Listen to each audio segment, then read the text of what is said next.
வணக்கம் தோழர்களே. இந்த காவி கும்பல் தமிழ்நாடுனாலே காண்டாயி கதற ஆரம்பிச்சிருவாங்க. அவ்வளவு வன்மமும் எரிச்சலும் வெறுப்பும் தமிழ்நாட்டு மேல இந்த காவி கும்பலுக்கு பொதுவாவே இருக்கு. அதனுடைய வெளிப்பாடாதான் தர்மேந்திர பிரதான் நம்மள நாகரிகமற்றவர்கள் ஜனநாயகமற்றவர்கள் சொல்லி வாங்கி கட்டிட்டு உட்கார்ந்து இருக்காரு. இப்ப என்ன செய்யறாரு?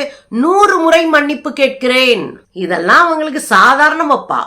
அவங்க முன்னோடிகள்ல ஒருத்தர் தான் சவார்கர். இந்த சவார்கர் எழுதாத மன்னிப்பு கடிதமா? அவர் கேட்காத மன்னிப்பா? அப்புறம் பின்னாடி வந்த ஆளுகளா அதே டேனிங்ல தான் நிப்பாங்க. இன்னும் மன்னிப்பு கேட்கறதா அவங்க பொழப்பே. எதையாவது உளறிட்டு புறணி அடி வாங்கிட்டு மன்னிப்பு கேட்கறது அவங்களுடைய ஹிஸ்டரி. இன்னொரு பக்கம் பார்த்தா நம்ம அம்மா நிர்மலா சீதாராமன் வேற லெவல்ல கதற விட்டுருக்காங்க. நம்ம எம்பிஸ் வச்சு போடுன்னு போட்டிருக்கிறாங்க. நம்ம நிர்மலா சீதாராமன் கதர்னு கத்தி காண்டாகி பயங்கரமா இருக்கு. நமக்கு பார்க்கறதுக்கே சந்தோஷமா இருக்குங்க. இப்ப என்ன அப்படின்னா, தமிழ்நாட்டு மீது இருக்கிற வன்மத்தாலதான் தமிழர்களை படிக்க விடக்கூடாது, சுய சிந்தனையோடு வாழ விடக்கூடாது, சமூக நீதியோடு அவர்கள் ஒரு பயணத்தை மேற்கொள்ளக்கூடாது, சமூக நீதி திட்டங்களை மக்களுக்கு செஞ்சிடக்கூடாது, ஒட்டுமொத்தத்துல பண்பாட்டு அடிமையா கையை கட்டி கொண்டு நாம் இருக்கணும். இதுதான் காவிகளுடைய விருப்பம். அந்த விருப்பத்திற்காக தான் எல்லா நிதியும் ஓடிக்கிட்டாங்க. மொத்த நிதியும் நமக்கு தரல. அவ்வளோத்தையும் கஜானால வச்சுக்கிட்டு வந்து பாருன்னு உட்கார்ந்து இருக்கிறானுங்க இந்த கும்பல்.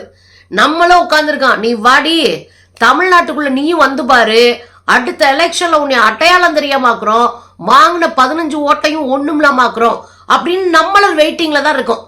நாங்க வெயிட் பண்றோம் வா அப்படின்னு தான் உட்கார்ந்து இருக்கிறோம். இந்த தர்மேந்திர பிரதான் இருக்கார்ல, 100 முறை மன்னிப்பு கேட்கிறேன். எத்தனை முறையா? ஒரு தடவை 2 தடவை 100 முறை மன்னிப்பு கேட்க. உங்களுக்கு இருக்கிற வகுசிக்கெல்லாம் 1000 முறை கூட மன்னிப்பு கேட்பீங்க. ஏன்னா அம்புட்டு உருட்டி வச்சிருக்கீங்கல்ல. அதை சொல்லிட்டு உண்மை கசக்கும். எங்களை பார்த்தா இழிச்சு வாங்க மாதிரியே உங்களுக்கு தெரியுது. நீங்க எதை வேணாலும் பேசுவீங்க, அதை உண்மைன்னுவீங்க, அது கசக்கும்னு நாங்களும் ஒத்துக்கணும். பொய்யையும் பித்தலாட்டையும் புரட்டுத்தனத்தையும் நாடாளுமன்றத்தில் பதிவு செய்கிற ஒரே சில்லறை தற்குறிகள் யார் அப்படின்னா இந்த காவி கும்பல் தான். ஏன் சொல்றேன்னா, தமிழ்நாடு அரசு முன்னாடியே இந்த மும்மொழி கொள்கையை ஏத்துக்கிறோம் கையெழுத்து போட்டோமா. தமிழ்நாடு அரசு முன்னாடியே இந்த நியூ எஜுகேஷன் பாலிசின்னு சொல்லப்படுகிற புதிய கல்விக் கொள்கையை ஏத்துக்கிறோம்னு சொல்லட்டுமா. அப்படி சொல்லிட்டு இப்ப யூ டர்ன் போட்டீங்க. எவ்வளவு கேடு கட்டத்தனம் இல்ல. தர்மேந்திர பிரதான் என்கிற கல்வி அமைச்சருக்கு 4 வார்த்தை இங்கிலீஷ்ல படிச்சு பொருள் தெரிஞ்சுக்க முடியாதா? அவ்வளவு முட்டாளா இருக்காங்களா இந்த கும்பல்? நான் கேக்குறேன், எங்க ஒரு கடிதத்தை அவர் இன்னைக்கு போட்டிருக்காரு, அந்த கடிதத்தை போய் பாருங்க. நாங்க ஒரு குழு அமைப்போம், அந்த குழு என்ன பரிந்துரைக்கிறதோ அதைத்தான் ஏத்துக்குவோம். ஒருபோதும் மும்மொழி கொள்கையை ஏத்துக்க மாட்டோம், புதிய கல்விக் கொள்கையை ஏத்துக்க மாட்டோம்ன்றாங்க. அப்புறம் என்ன நீ அதுல கண்டுபிடிச்சன்னு பேசுற? அப்ப வேண்டுமென்றே திசை திருப்பி தமிழ்நாட்டின் கல்வி சூழலை சீர்குலைத்து தமிழ்நாட்டின் அரசியலுக்குள் குழப்பத்தை ஏற்படுத்த வேண்டும் என்ற சதியினுடைய வெளிப்பாடுதான் இது. அந்த சதிக்கெல்லாம் கலங்கி போற ஆட்கள் நாம இல்ல. ஏன்னா இந்த பிசிஆர்னு நம்ம முதலமைச்சர் இந்த நாள் பேசும்போது சொன்னாரு, உன் RSS அடிவரடித்தனத்துல இங்கே வச்சுக்காத, நாக்பூர்ல ஓதுறதெல்லாம் நீங்க வந்து பேசாத, நாங்க வேற லெவல்ல அடிப்போம் அப்படின்னு எச்சரிச்சு விட்டுருக்காரு. ஏன்டா நாக்பூர்ல ஓதுனத பேசுறேன்னா, இந்த தர்மேந்திர பிரதான் யாருடான்னு பார்த்தா 14 வயசுல RSSல சேர்ந்த ஒரு ஆளு.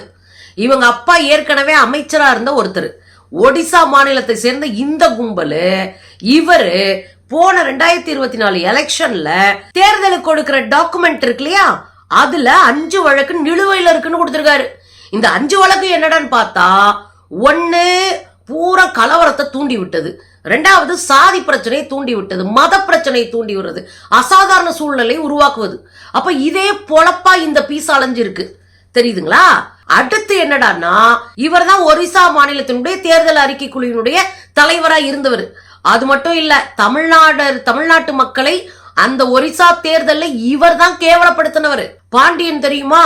அந்த பாண்டியன் தான் தமிழ்நாட்டினுடைய சாவியை தூக்கிட்டு போயிட்டார்னு கூச்சமே இல்லாம பிரைம் மினிஸ்டர் மோடி தமிழர்களுக்கு எதிராக தமிழர்களை திருடர்கள் என்று, தமிழர்களை கேடுகட்டவர்கள் என்று மேடையில பேசினாரு.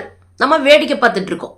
அதே ஆட்கள் தான் அதே தேர்தல்ல, ஒடிசா தேர்தல்ல ஒரு வீடியோ வெளியிடுறாங்க. அந்த வீடியோ பார்த்துட்டு வாங்களே.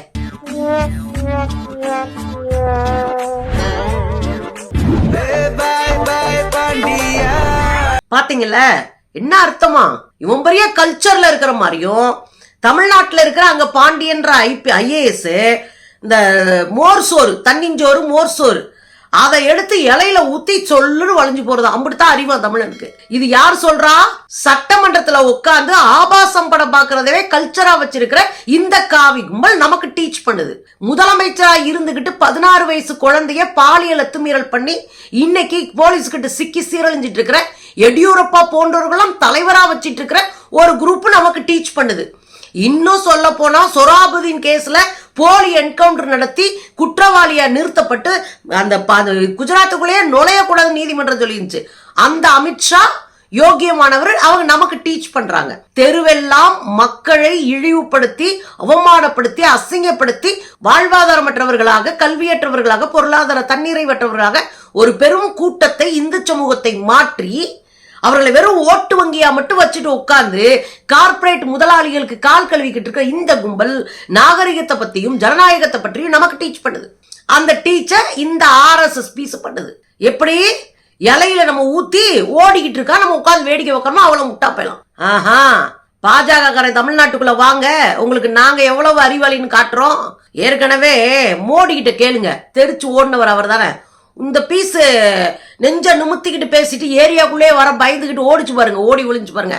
மீட்டிங்கவே ரத்து பண்ணிட்டு ஓடிச்சுல, அந்த பீஸ வர சொல்லுங்க, நாங்க யாருன்னு தெரியும். அதுல இந்த பீஸ் தர்மேந்திர பிரதான் RSS கைக்கூலி, RSS வளர்ப்பு பிள்ளை, செல்ல பிள்ளை 100 முறை மன்னிப்பு கேக்குன்னு சொன்னா நிர்மலா சீதாராமன் அப்படி கதறி இருக்காங்க.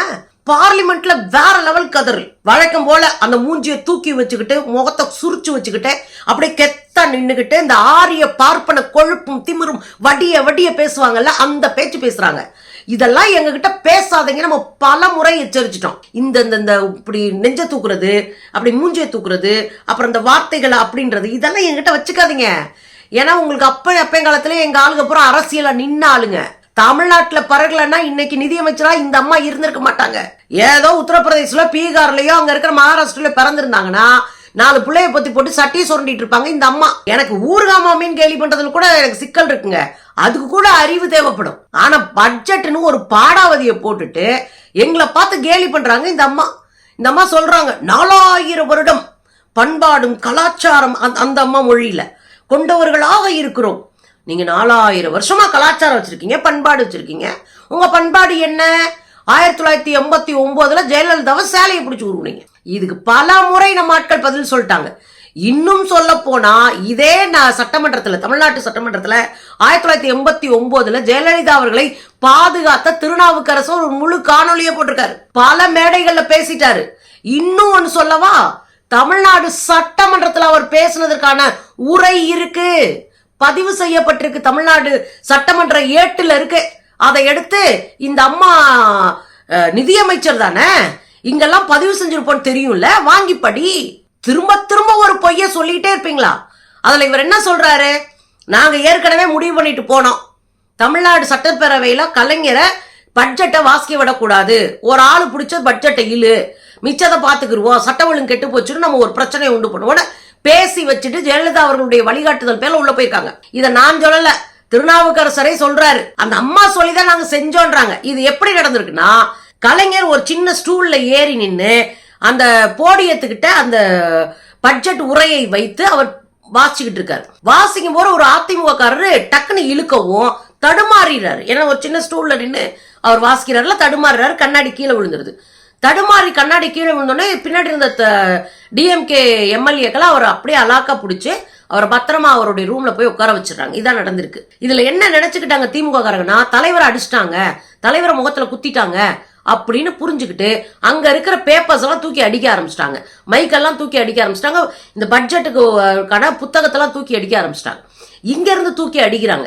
இப்படி தூக்கி மாறி மாறி அடிக்கும் போது இங்க ஜெயலலிதா அவர்கள் முன்னாடி நின்று பாதுகாத்ததை இந்த திருநாவுக்கரசு தான் அவர் பாதுகாத்திருக்காரு. அப்ப அவர் கூட யாரெல்லாம் இருந்திருக்காங்க அந்த வரிசையிலன்னா, மூப்பனார் உட்கார்ந்துருக்காரு. இந்த அம்மா எதிர்கட்சி வரிசையில உட்கார்ந்துருக்காங்க.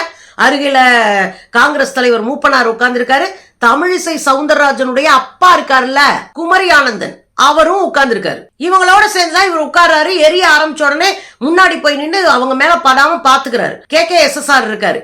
இப்ப KKSSR வேணா திமுக இருக்கலாம், செங்கோட்டையன் உயிரோட தானே இருக்காரு, அவர் பார்த்திருப்பாருல்ல. சரி, அதை விடுங்க, குமரி ஆனந்தன் உயிரோட தானே இருக்காரு, அவர்கிட்ட போய் கேளுங்க.